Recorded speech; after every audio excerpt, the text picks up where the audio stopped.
Chapter number 12 वर्तुळ संबंधित क्षेत्रफळ. So first off, remember this point. After that, okay, before that, you know very well about the circle. દીકરાઓ તમે જાણો છો વર્તુળ વિશે.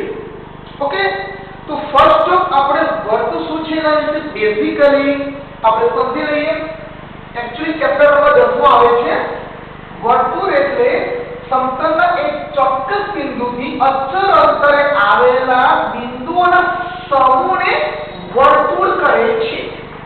ઓકે, after that વર્તુળ જે વર્તુળ હવે વર્તુળ અને ગોળાકાર ગોળો આ બંનેમાં ડિફરન્સ છે કે આપણે પાછળ આવશે.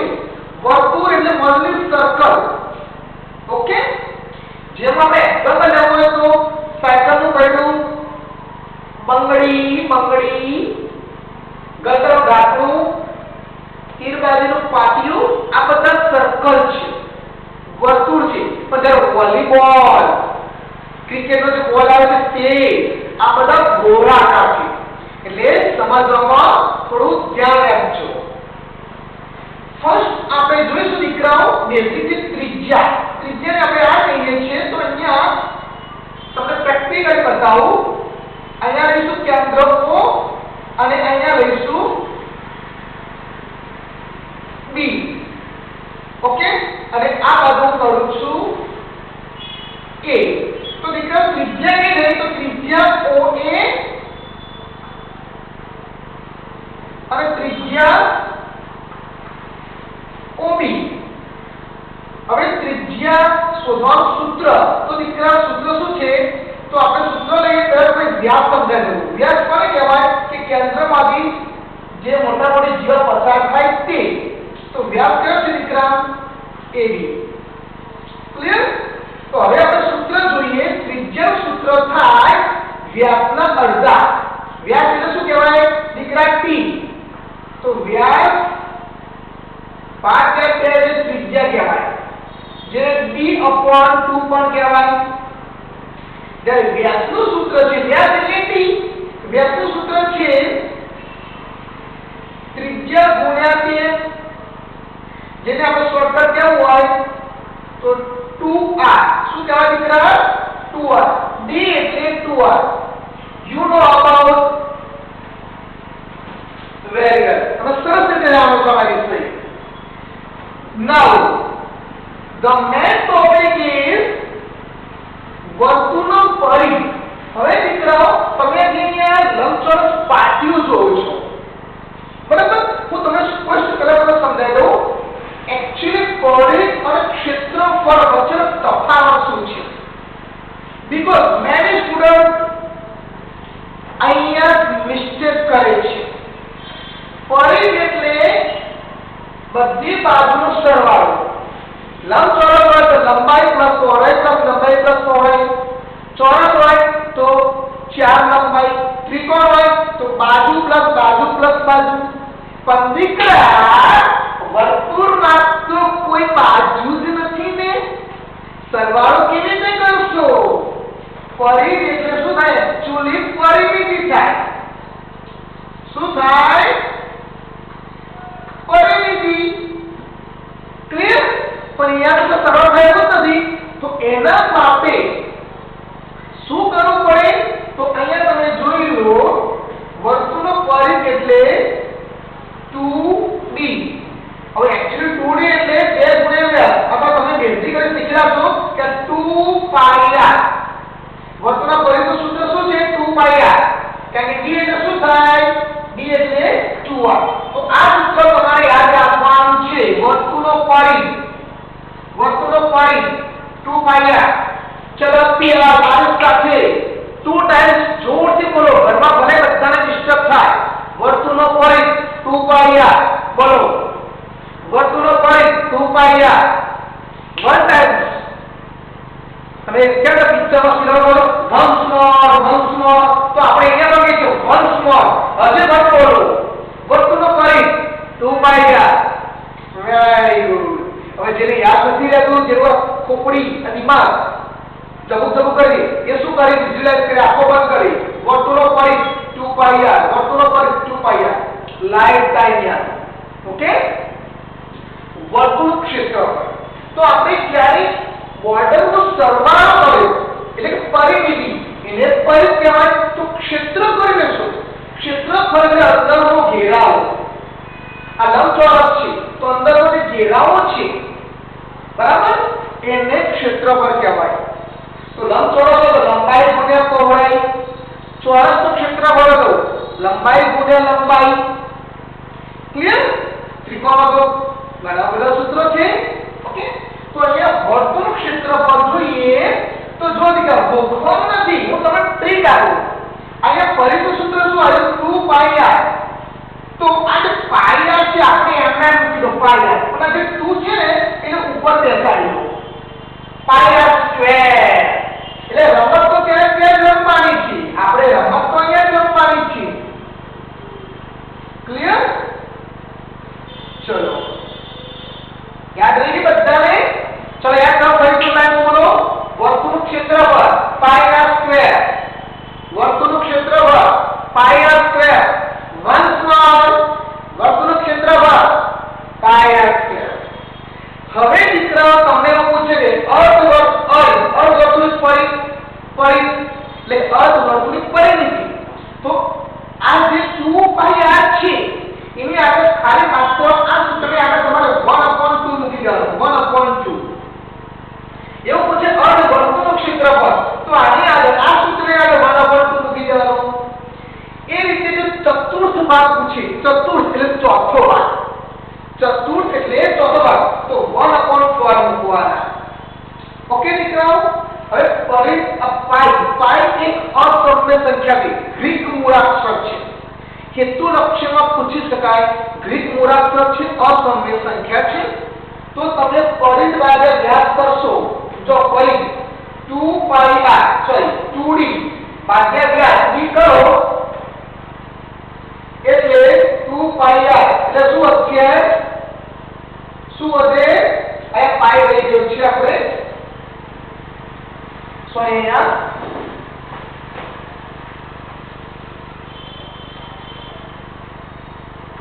પાઈ d, કારણ કે d એટલે 2r. ઓકે, તો તમે પરિઘ ભાગ્યા વ્યાસ કરો, પરિઘ ભાગ્યા વ્યાસ કરો તો પાઈ d ભાગ્યા d કરો, d ઉડી ગયો એટલે પાઈ વધે. આ કેમ તમે લખાવ્યું? કારણ કે આવું હેતુલક્ષ્યમાં આવી શકે. ઓકે દીકરાઓ, સ્વાધ્યાય 12.1 માં open textbook first of always textbook બાજુમાં જ રાખવાની દરેક વિષયમાં.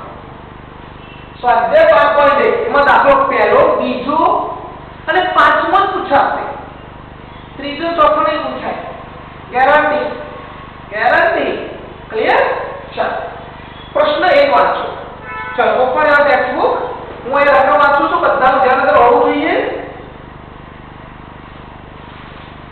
બે વર્તુળની ત્રિજ્યા 19 સેમી અને 9 સેમી છે.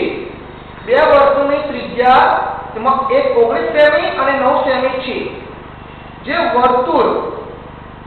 વર્તુળનો પરિઘ આ બે વર્તુળના પરિઘના સરવાળા જેટલો છે.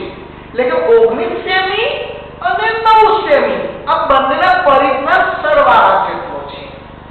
તો તે વર્તુળની ત્રિજ્યા શોધો. એટલે કે ત્રીજા વર્તુળની ત્રિજ્યા શોધવાની છે દીકરાઓ. તો અહીંયા આપણે શું કરીશું કે 19 સેમી ત્રિજ્યાના વર્તુળનો પરિઘ શોધી લઈએ. પહેલા 19 સેમી ત્રિજ્યાવાળા વર્તુળનો હવે જગ્યા મેં આને આવે તો અહીંયા લખું છું પરિઘ.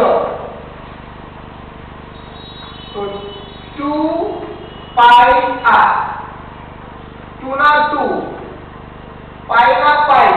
હવે આ કેટલા લઈશું તો એને સ્પષ્ટ લખો 19 સેમી ત્રિજ્યાવાળા. તો અહીંયા લઈશું 19. તો આન્સર કેટલો નીકળા? 19 * 38 પાઈ. ઓકે, સેમી છે પાછળ લખી દઈશું. આ નંબર 1. એ રીતે બીજી કેટલી ત્રિજ્યા આપી છે? 9 સેમી. તો એક એક લાઈન હંમેશા આપણે છોડી દઈશું. તમને ખબર છે આપણી સિસ્ટમ ક્લાસીસની એક લાઈન છોડી દેવાની. ક્લિયર? હવે સ્ટેપ ટુ સ્ટેપ. 9 સેમી ત્રિજ્યાવાળા વર્તુળનો પરિઘ 2 પાઈ r 2 ના 2 પાઈ ના પાઈ અને r કેટલું લઈશું દીકરા? r લઈશું 9 સેમી. અહીંયા r કેટલો લીધો? 19 સેમી. અહીંયા આપણે 9 લઈશું. સો 9 2 જા 9 2 18 પાઈ સેમી. નંબર 2. હવે તમે રકમ વાંચો. આ બે વર્તુળના પરિઘનો સરવાળો. ક્લિયર? શું કહે છે કે આ બે વર્તુળના પરિઘનો સરવાળો જેટલી વર્તુળની ત્રિજ્યા શોધવાની છે. તો આપણે પહેલા બંનેનો સરવાળો કરી દઈએ. વર્તુળોના પરિઘનો સરવાળો કેટલા મિત્ર? 38 પાઈ પ્લસ જગ્યા નથી એટલે હું શું લખું છું? નીચે લખું છું. બીજાની હશે 18 પાઈ. બરાબર? 38 અને 18 આપણે બંનેનો સરવાળો કરીશું એટલે કેટલા થશે? 38 ના 18 56 પાઈ. કેટલો થયો મિત્ર? 56 પાઈ. બંનેનો સરવાળો કર્યો. કેમ કર્યો? તમે રકમ ધ્યાનથી રીડ કરો, વાંચો. બંને વર્તુળના કયા બંને વર્તુળ? 19 સેમી અને 9 સેમી. એ ત્રિજ્યાના વર્તુળના પરિઘનો સરવાળો કરવાનું કહ્યું છે. અને આ સરવાળો કોના જેટલો છે? તો જો શું શોધવાનું છે? વર્તુળની ત્રિજ્યા. માટે તો આપણે શું કરીશું? સપોઝ ધારો કે માંગેલ વર્તુળની ત્રિજ્યા is equal to capital R. કાને એનો સ્મોલ r લઈતો છે. સ્મોલ r તો કેપિટલ R. માંગેલ વર્તુળની ત્રિજ્યા જે ત્રીજો વર્તુળ છે તે. તો આ ત્રિજ્યા કોના બરાબર છે? કોના બરાબર છે? તમે રકમ વાંચો કે બંનેના સરવાળા જેટલી છે. તો હવે તો ત્રીજા વર્તુળનો પરિઘ તો વર્તુળનો કયો વર્તુળનો પરિઘ? ત્રીજા વર્તુળનો પરિઘ. તો આપણે સ્પષ્ટ કરીશું. અહીંયા થોડું ચોખ્ખા કરી દઈએ. વર્તુળનો પ્રથમ બાજુ રાખવાની પરિઘ ઇક્વલ ટુ. હવે વર્તુળનો પરિઘ આનું સૂત્ર આપણે મૂકીશું 2 પાઈ કેપિટલ R. ક્લિયર? 2 પાઈ કેપિટલ R. હવે ધ્યાન આપો. આ પરિઘ કોના જેટલો છે? તો બંને વર્તુળોના સરવાળા જેટલો. ખ્યાલ આવ્યો? ફરીથી ધ્યાનથી વાંચો. રકમ બધાના ટેક્સ્ટબુક છે ને?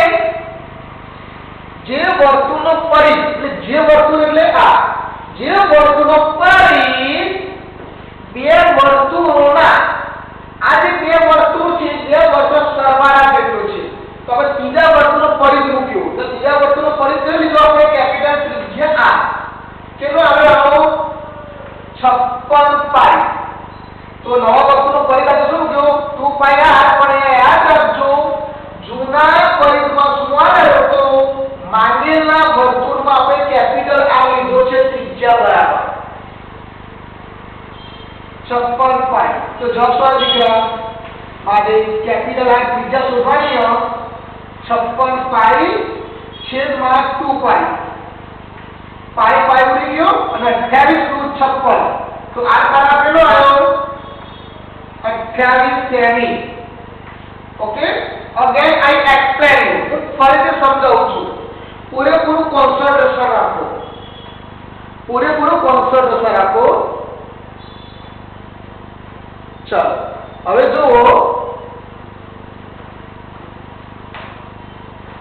અમુક બીજાની પાછળથી આવે છે મને સરસ દીકરા જેના હું ફરી સમજાવું છું. તમને ખબર છે પ્રકાશન સિસ્ટમ દરેક દાખલો બે વાર સમજાવું છું. ઓકે? ચાલો સ્વાધ્યાય 12.1 દાખલા નંબર 1 જુઓ. જેમાં વર્તુળની બે ત્રિજ્યાઓ અલગ અલગ આપી છે. તો બે ત્રિજ્યાઓ એટલે બંને ત્રિજ્યાઓ પ્રમાણે હું વર્તુળનો પરિઘ શોધી લઉં. તો 19 સેમી ત્રિજ્યાવાળા વર્તુળનો પરિઘ 2 પાઈ r 2 પાઈ અને r કેટલા મૂકું 19 સેમી. તો 19 વડે 3 પાઈ સેમી એમ થાય. એ જો 19 જગ્યા પછી 9 રકમ તમારી પાસે હોવી જોઈએ પણ સૂચના છે. 9 સેમી ત્રિજ્યાવાળા વર્તુળનો પરિઘ 2 પાઈ r. હવે આની જગ્યાએ કેટલા મૂકું 9. તો 9 દુ 18 સેમી. ક્લિયર 9. હવે તમે સેકન્ડ લાઈન રીડ કરો. જે વર્તુળનો પરિઘ વર્તુળના પરિઘના સરવાળા જેટલો. તો મારે શું કરવું પડે? તો જે બે પરિઘ શોધે એનો સરવાળો કરવો પડે. અહીંયા છે 38 પાઈ અને અહીંયા છે 18 પાઈ. તો બંનેનો સરવાળો 38 પાઈ અને 18 પાઈ 56 પાઈ. શું શોધવાનું છે? નવા વર્તુળની ત્રિજ્યા. માટે શું લખ્યું? ધારો કે માંગે વર્તુળની ત્રિજ્યા કેપિટલ R સ્મોલ r નહીં, કારણ કે આપણે આ શોધવાનું છે અલગ ત્રીજી. હા, તમે એવું પણ કરી શકો કે સર R1 R2 R3 એ રીતે પણ કરી શકાય. બીજી રીત આ બંને ભેગા રહીને પણ કરાય. નવનીતમાં એ રીતે છે બંને ભેગા બે છે. પણ તમને ખબર છે પ્રકાશ સર તો સ્ટુડન્ટને ખબર પડે એવી ઈઝી ટ્રીક કરાવે. ક્લિયર? ચાલો ધારો કે માંગેલ વર્તુળની ત્રિજ્યા કેપિટલ R. તો નવો જે વર્તુળ છે વર્તુળનો પરિઘ ઇક્વલ ટુ જે વર્તુળનો પરિઘ છે એ કેટલો કે છે બીજી લાઈનમાં બંને વર્તુળના પરિઘના સરવાળા જેટલો. સરવાળો કેટલો આવ્યો 56 પાઈ. માટે વર્તુળનો પરિઘ 2 પાઈ અને capital R is equal to 56 પાઈ. આપણે આ શોધવાનું છે એમના એમ 56 પાઈના નીચે 2 પાઈ પાઈ ઉડી ગયો અને 28 દુ 56 કમ્પ્લીટ જવાબ આવી ગયો. ઓકે, નાઉ આપણે દાખલા નંબર 2 જુઓ. સેટ સમાન આ એક કરાવ્યો એટલે તમે પરફેક્ટ દિમાગમાં લીધું છે. પણ ડિફરન્સ શું છે દીકરાઓ? પહેલા દાખલામાં પરિઘ આપેલો અને બીજા દાખલામાં ક્ષેત્રફળ છે.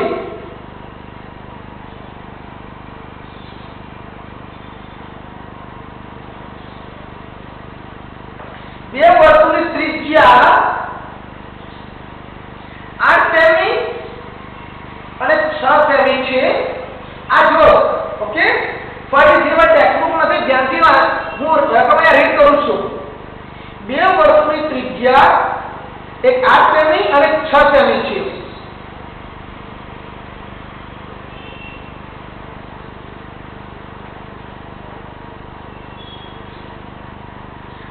આ ફર્સ્ટ સમજાવો. જેને નથી ખબર પડે એની પાસે ટેક્સ્ટબુક નહીં હોય ગેરંટી મારી કહું છું. ક્લિયર? તો જ ના ખ્યાલ આવ્યો. કારણ કે ચોપડીમાં સ્પષ્ટ લખ્યું છે બીજી લીટીમાં જે વર્તુળ. કારણ કે છોકરાનો મેસેજ આવે સર ફરીથી સમજાવો. તો જુઓ રકમમાં ધ્યાન આપી કે જે હોય તે હું કોઈનું નામ નથી આપતો. જે વર્તુળનો પરિઘ એટલે જે વર્તુળ એટલે આપણે ખબર હતી એટલે મેં શું લખ્યું માંગેલ વર્તુળ. તો જે વર્તુળનો પરિઘ આ બે વર્તુળના પરિઘના સરવાળા જેટલો છે. તો બંનેનો સરવાળો છે 56. તો તે નવા વર્તુળનો પરિઘ કેટલો મૂક્યો? તમે આ શબ્દ મૂકી શકો છો. તમે શબ્દ મૂકી દો. નવા વર્તુળનો પરિઘ એ કેટલો હશે? બે વર્તુળના પરિઘ જેટલો 56 પાઈ. માટે 2 પાઈ r. પરિઘનું સૂત્ર તો સેમ જ આવે 2 પાઈ r. પણ આપણે કેપિટલ R મૂકવાનું છે. બસ 56 પાઈ એમ ના એમ અને 2 પાઈ નીચે મૂકવાના. પાઈ ઉડી ગયો 56. ઓકે, ખ્યાલ આવી દીકરા? બધાને ખ્યાલ આવી ગયો? મેસેજ કરો યસ કરો. યસ કરો મેસેજ કરો. Okay, very good. Yes, very good, very good. Okay, thank you all of you. Okay, second number કરાય છે અને બધાને દિમાગમાં ખોપડી હરી જશે કે સર આ પાક્કું થઈ ગયું. વર્તુળની ત્રિજ્યા અહીંયા 19 અને 9 છે. એવી રીતે હવે બીજો દાખલો 8 અને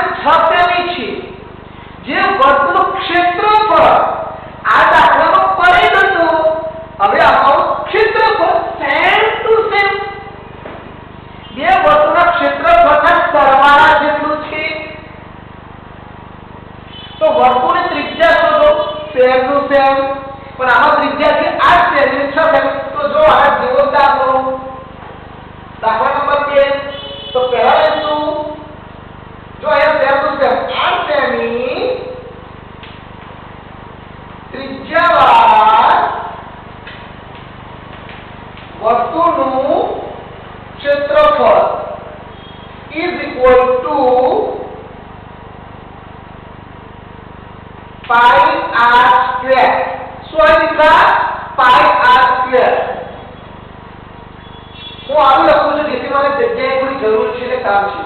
પાઈ m ના m. હવે આ કેટલો છે દીકરા? આ છે 8 નો સ્ક્વેર. તો 8 નો વર્ગ થાય 64 પાઈ અને દીકરા આ ક્ષેત્રફળ છે. શું છે? ક્ષેત્રફળ. તો શું આવે? સેમી સ્ક્વેર આવે. જ્યારે આમાં શું આવે? સેમી આવે. પરિઘમાં સેમી આવે. આ બહુ ધ્યાન ઇમ્પોર્ટન્ટ પોઈન્ટ છે. યાદ રાખો દીકરા. નાઉ આ સેમી આવ્યું. હવે મેં જોડીશું 6 સેમી ત્રિજ્યાવાળા વર્તુળનું ક્ષેત્રફળ is equal to pi r square pi mm અને r કેટલો લઈશું? 6. કેટલો લઈશું? 6. તો 6 નો કેટલો થાય? 36 પાઈ સેમી સ્ક્વેર. તે કેટલું ઈઝી હતું? હવે તમે રકમ વાંચો. જે વર્તુળનું ક્ષેત્રફળ આ બે વર્તુળોના ક્ષેત્રફળના સરવાળા જેટલું. તો અહીંયા શું લખીશું? વર્તુળના પરિઘનો સરવાળો. તો અહીંયા શું લખાય? આ વર્તુળોના ક્ષેત્રફળનો સરવાળો લખાય. કેટલો વખત સરવાળો? 64 પાઈ સેમી સ્ક્વેર પ્લસ 36 પાઈ સેમી સ્ક્વેર. 36 તો 64 કેટલા થાય? 100 પાઈ સેમી સ્ક્વેર. તો બંનેનો સરવાળો આવે દીકરા.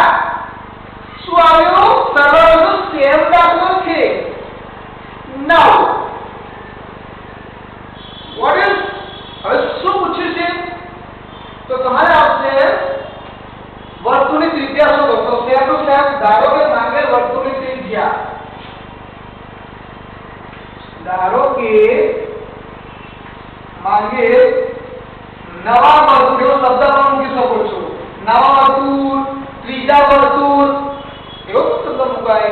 ઓકે, નવા વર્તુળની ત્રિજ્યા સ્મોલ ત્રિજ્યા લખું છું કેપિટલ R. ખાલી ત્રી કરો છો તો સમજી લો ત્રિજ્યા. માંગેલ નવા વર્તુળની ત્રિજ્યા કેપિટલ R. તો અહીંયા શું લખ્યું દીકરા? નવા વર્તુળનો પરિઘ. શું લખવું પડે? ટેલ મી. અરે વાહ, ક્ષેત્રફળ. નવા વર્તુળનું ક્ષેત્રફળ. પણ ધ્યાન આપજો દીકરા, શું કહે છે? જે ઉપરના સરવાળા જેટલું છે. તો 100 પાઈ કેટલો હશે? 100 પાઈ પાછળ સેમી સ્ક્વેર. આપણે આ એમના લખીએ. ચલો હવે નવા વર્તુળ ક્ષેત્રફળ. તો સૂત્ર તમને ખબર છે, પાઈ r સ્ક્વેર જ થાય. You know very well. પાઈ પણ એક કેપિટલ R કરવાનો છે. શું કરવાનું છે? Capital R is equal to 100 pi. So capital R square is equal to 100 pi upon only pi. Pi ઉડી ગયો, pi થઈ ગયા. તો આન્સર શું આવ્યો? તો અહીંયા વર્ગ છે, મેં અહીંયા 100 છે તો 100 નું વર્ગમૂળ થાય 10. તો આન્સર આવ્યો 10 semi. Okay, again I explain you concentration of the ball. 10 minute બાકી છે, આરામથી લઈ જશે. કારણ કે જે દાખલો કરવાનો છે બાદમાં એકનો પાંચમો. અહીંયા 19 સેમી 9 સેમી, અહીંયા 8 સેમી 6 સેમી. તો 8 સેમી ત્રિજ્યાના વર્તુળનું ક્ષેત્રફળ પાઈ r સ્ક્વેર. પાઈ mm આની જગ્યા મૂક્યા 8 નો વર્ગ 64 પાઈ સેમી સ્ક્વેર. 6 સેમી ત્રિજ્યાના વર્તુળનું ક્ષેત્રફળ. તો પાઈ r સ્ક્વેર, પાઈ અને 6 નો વર્ગ 36. હવે શું કહે છે? બંનેનો સરવાળો. તો બંનેનો સરવાળો કરે 64 અને 36 નો. કેટલા છે? 100 પાઈ r સેમી સ્ક્વેર. હવે નવા વર્તુળનું ત્રિજ્યા શોધવાની છે. પણ મેં સરળ આપી છે કે નવા વર્તુળનું ક્ષેત્રફળ પરંતુ એ વર્તુળનો સરવાળા વર્તુળના ક્ષેત્રફળનો સરવાળા જેટલું છે. તો બંનેના વર્ગનો ક્ષેત્રફળનો સરવાળો કરો તો 100 પાઈ. હવે આનું સૂત્ર મૂક્યું પાઈ r સ્ક્વેર 100 પાઈ mn r સ્ક્વેર mn 100 પાઈ છેદમાં પાઈ પાઈ ઉડી ગયું. કેટલા વધ્યા 100. r નો વર્ગ 100 હોય તો r ઇક્વલ ટુ 10 કારણ કે 100 નો વર્ગ 10. આઈ હોપ કે બધાને ખ્યાલ આવી ગયો છે. એન્ડ લાસ્ટ દાખલા નંબર 5 જુઓ. વિકલ્પ નંબર 5. વિકલ્પ નંબર 5. વર્તુળની પરિમિતિ અને ક્ષેત્રફળ સમાન હોય તો વર્તુળની ત્રિજ્યા શોધો. દાખલા નંબર 5 નો પહેલો વર્તુળની પરિમિતિ અને વર્તુળનું ક્ષેત્રફળ વર્તુળની પરિમિતિ અને વર્તુળનું ક્ષેત્રફળ સમાન હોય તો ત્રિજ્યા શોધો. તો પરિમિતિનું સૂત્ર છે 2 પાઈ r બરાબર ગુજરાતી લખી દેવું કે વર્તુળનું પરિમિતિ ઇક્વલ ટુ વર્તુળનું ક્ષેત્રફળ. જગ્યા ઓછી છે એટલે મેં ડાયરેક્ટ લખ્યું પરિમિતિ 2 પાઈ r વર્તુળનું ક્ષેત્રફળ પાઈ r સ્ક્વેર. માટે બંને બાજુ પાઈ ઉડી ગયા 2r. અહીંયા કેટલા છે r ગુણ્યા r. ક્લિયર? r ઉડી ગયા તો 2 ઇક્વલ ટુ r. તો ત્રિજ્યા કેટલી આવી? માટે r ઇક્વલ ટુ 2. સેમી આટલા છે દાખલામાં નથી આપ્યા તો આપણે શું લખવાનું? 1 કેટલો રીતે દાખલો હતો? તમારે ખાલી લાઈન લખવાનું છે કે મિત્રો આ વિડિયો લાઈક કરો અને જો સબસ્ક્રાઇબ ન કરી હોય તો હાલ જ સબસ્ક્રાઇબ કરો અને બેલ આઇકોન પર ક્લિક કરો જેથી મારી નવી વિડિયો તમારા સુધી સૌથી પહેલા પહોંચે. આ વિડિયો તમારા ગ્રુપમાં તમારા મિત્રોને જરૂર શેર કરજો.